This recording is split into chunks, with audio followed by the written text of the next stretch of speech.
toi, bienvenue sur HTA Acton Anglais, la chaîne pour que toi, lycéen, étudiant ou jeune diplômé, tu puisses rattraper le temps perdu en anglais.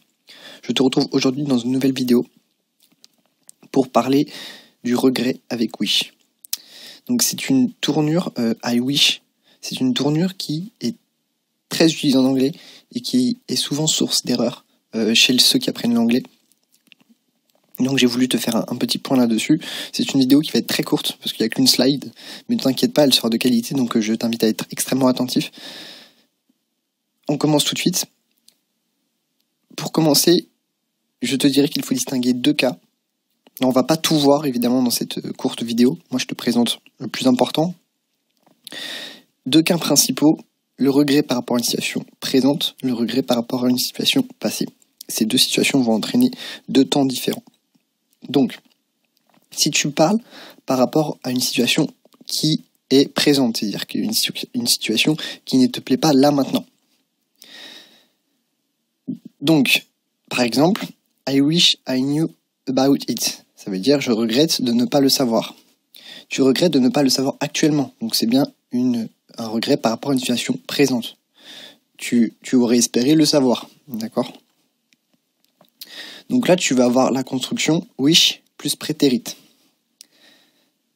Là, c'est I wish I knew parce que knew, c'est le prétérit de to know, qui veut dire savoir. Deuxième cas, le regret par rapport à une situation passée. Par exemple, I wish he had not acted so stupidly. Je regrette qu'il ait agi aussi bêtement. Là, tu vas avoir un regret par rapport à une situation passée. Il a agi dans le passé. Donc tu vas forcément pas pouvoir avoir la même construction que dans le premier exemple, vu que c'est pas les mêmes temps.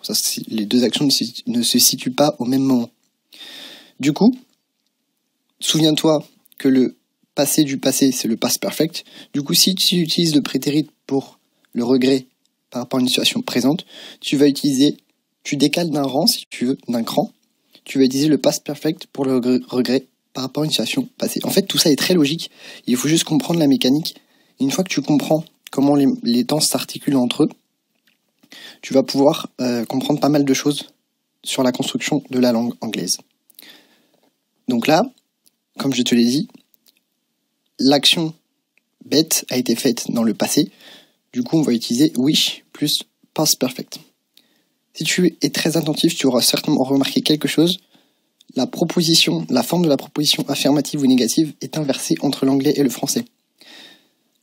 Je m'explique. En français, tu vas avoir, dans le premier exemple, je regrette de ne pas le savoir. Donc c'est à la forme négative, on est d'accord. En anglais, ça donne une forme affirmative. À l'inverse, dans le deuxième exemple, on a une forme affirmative en français, je regrette qu'il ait agi aussi bêtement, alors qu'on a une forme négative en anglais, I wish he had not acted so stupidly. Voilà, retiens bien ça, il y a inversion de la forme affirmative et négative, un peu comme les question tags qu'on a vu hier. C'est un peu la même idée sur ce point de vue-là. Et n'oublie pas cette importance de la concordance des temps présents par rapport à passé. Très important également. Voilà, comme promis, c'était court, mais important. Retiens bien ça, va chercher des exemples. Pose-moi des questions si tu en as. Contacte-moi sur Facebook ou sur YouTube. Moi, je te retrouve demain pour une nouvelle vidéo. Excellente journée à toi.